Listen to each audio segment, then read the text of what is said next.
tungkol po sa puno. Nakitira daw po dyan si Mr. Brown, sir, yung kapre. Sir, sabi po sa release, uncomfortable daw po kayo. Bakit po, sir? Ano po ba yung experience nyo with Mr. Brown? Ako, uncomfortable, no? I passed this even at night. Pero pag sa details kay Mr. Brown, ang makakakilala sa kanya siguro si Don Miguel, ng ating protocol officer, mas matagal sa akin dito. Ako naman wala pa akong natatanaw ng Mr. Brown, Mr. Black, o Mr. White dito. But we also have a balete tree at times. And siyempre, nung bata ka, tatakutin ka na tatabi ka dun sa gabi. Pero it really is interesting. You know that, the English name for it is strangler pig. Medyo appropriate yata talaga yung pangalan. But again, you hear so many stories about ano dito. Pero I have yet to experience the same. Thank you, sir. Thank you. Good morning, sir. Sir, are you satisfied with the performance of the Customs Commissioner and Mr. Joe? With Jokno first. Jokno, I'm meeting him. I called him, as you know, last week before I left. The DOJ ordered Secretary Laila, they finished their report and their investigation. They're submitting the report to me this afternoon. I'm not sure exactly when I'll be meeting Director Jokno, but I assure you that there will be a positive outcome out of all this. Sa customs, you have so many allegations of this and that. We are, of course, 7,100 islands. But there's an ongoing evaluation, not only of the customs, but every secretary, every head of agency, that includes also myself. I do a lot of self-inspection as to whether or not I have done everything I can. So, sir, it's not true that you're planning to replace him by July? I will inform you as soon as a decision is made. Thank you, sir. Morning, sir. Sir, may we know what is your agenda with your meeting with ARMM executives po later? Well, part of it is we will get more feedback from them. We had a meeting previously. We solicited their inputs with regards to how do we actually fix the ARM. I think everybody's aware already that the COA did come up with an audit. And in the audit, they were just talking about a portion of the budgetary support for the ARM. For instance, the Office of the Regional Governor, you previously had something like a 2 billion allocation, and of the 2 billion, there's about a billion, well actually over a billion, that was already under question. Then the subsequent findings also of another portion of the ARM had similar results. I've asked the COA to do an even more in-depth. The DILG will be assisting me in this case.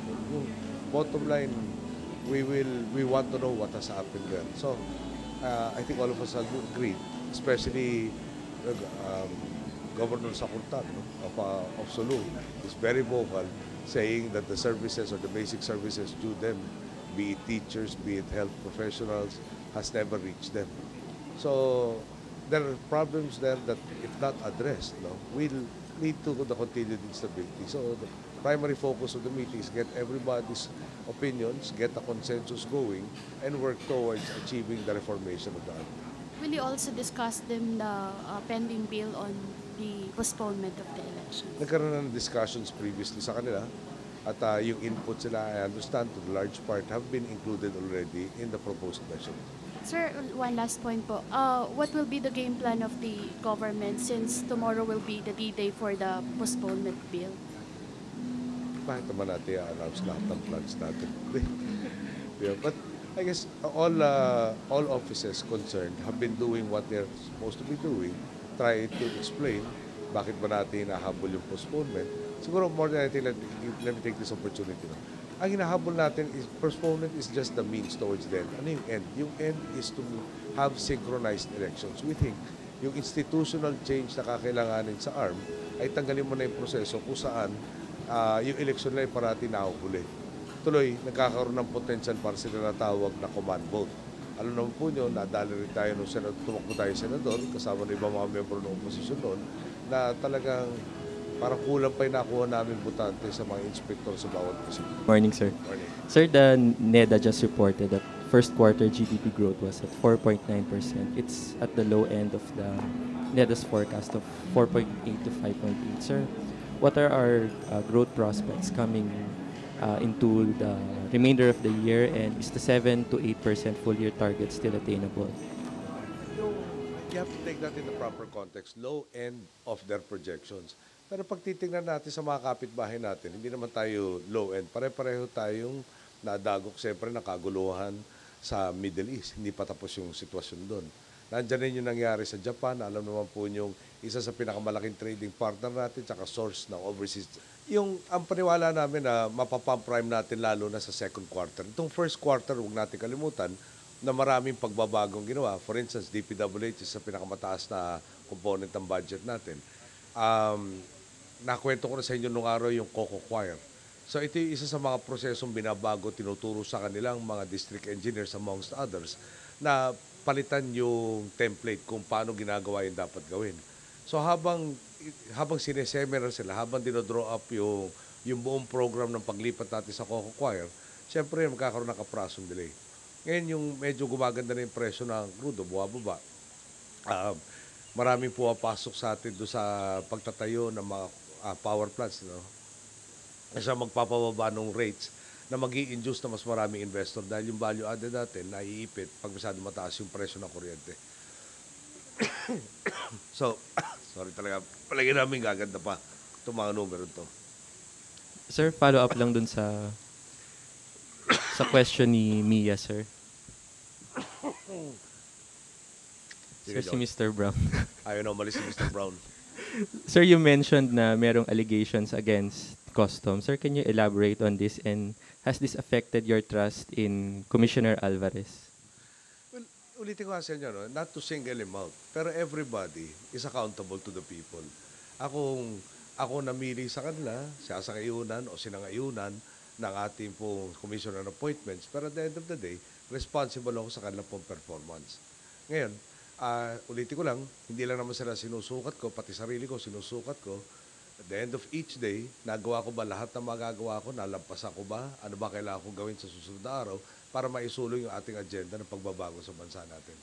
So, yung hinihingi nyo kung mag-comment sa isang bagay na under process sa kasalukuyan. So, unfair naman yata to all parties concerned. I hope you understand. Good morning, sir. Regarding your upcoming trip po to Brunei, could you give us a sense of what your plans are, what the agenda is, who you're meeting? Well, obviously I'm meeting the Sultan and the Foreign Minister, amongst others. Yung medyo maliit na trade na rin natin sa Brunei. For instance, nag-import tayo sa kanila nung mga oil, petroleum products, gas, 2008 yata yung last time. Meron tayong substantial gas deposits dito. Meron din sila expertise. Pwede tayong magkatulungan doon. Na tulungan tayong ma-exploit, ma-set up, baka pwede rin ma-advance no, yung paglilipat natin sa natural gas para sa ating transport sector. Yung, ibig sabihin kasi niyan, yung gumagamit ng diesel ngayon, naangkat natin ang crudo, di ba? Mula sa Middle East. Ngayon, kapag magagamit nito mga public transport, yung tinatawag na liquefied natural gas or yung compressed natural gas, may natural gas tayo. Hindi na natin aangkatin. Tayo magsasabi ko anong presyo nun. Malaking kabawasan doon sa iluluwal nating pera para mabili yung diesel. Pero more importantly, dito ma-insulate tayo to a degree sa transport sector lalo na yung pabago-bagong presyo ng pandaigdigang presyo ng crudo. So lahat ito, pasukan natin, pag-uusapan, meron rin mga common problems no, tulad ng South China Sea issue na gusto natin magkasundo sana, magkaroon ng meeting of the minds, magkaroon ng ASEAN na centrality ang mode no, nung pagre-resolba ng ating issue sa South China Sea. Sir, Sa loob na isang araw lang po yan. no specific companies po, sir, that you're going to meet with gaya ng sa Thailand po? I have yet to get the briefing no, on the Brunei trip. Amongst the things that I will be doing there, siyempre promote our own industries. Bibisitahin namin Jollibee no, na may sa Brunei to highlight na meron Filipino company dito. Plus, yung nagmamanage ng kanilang port facilities, yung kumpanyang ICTSI. No?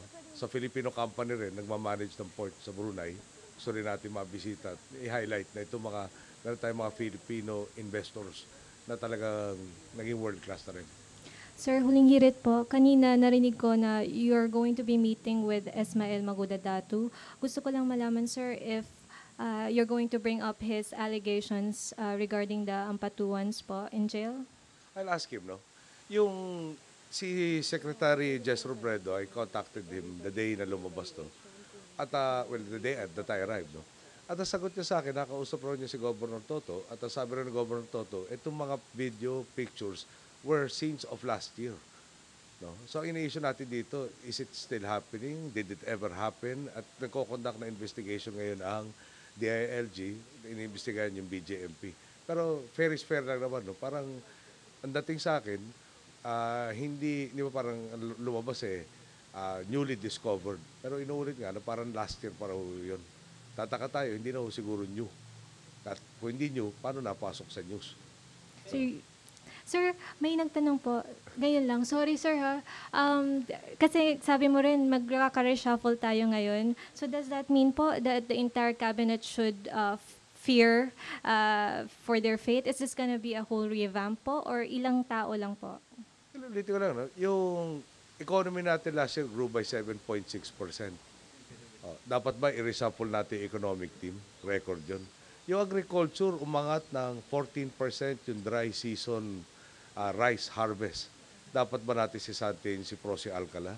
Si Mon Pahina nandito sa likuran ko, no? Nakatulong pagbababa ng ating pollution index. No? Mula 166 na minana ko pag-assume to 120. No? Dapat ba siyang hindi ma-confirm o hindi ma-appoint? No? Mamili na tayo. Palagay ko naman, hindi ko sinabi magkaka-reshuffle. Sinabi ko, ina-assess natin sila at meron namang, hindi naman perfecto mundo. Meron na akong hindi happy. Sa hindi ako happy, kung hindi maipakitang dapat ma-retain yung confidence ko, di palagay ko naman magkakaunawaan kami na kung hindi nakakatulong, dapat tatabi at mahihanap ng ibang posisyon o ibang tungkulin. Pero sa pangkaramihan, no, yung sa aking pananaw, magandang takbo ng ating bansa to a large degree, papalitan mo yung makatulong ko na nagpaganda sa isang sitwasyon ng Pilipinas para malabo yata ang sense yun. O medyo illogical yung proseso yun. Okay na po. Thank you, sir. Thank you.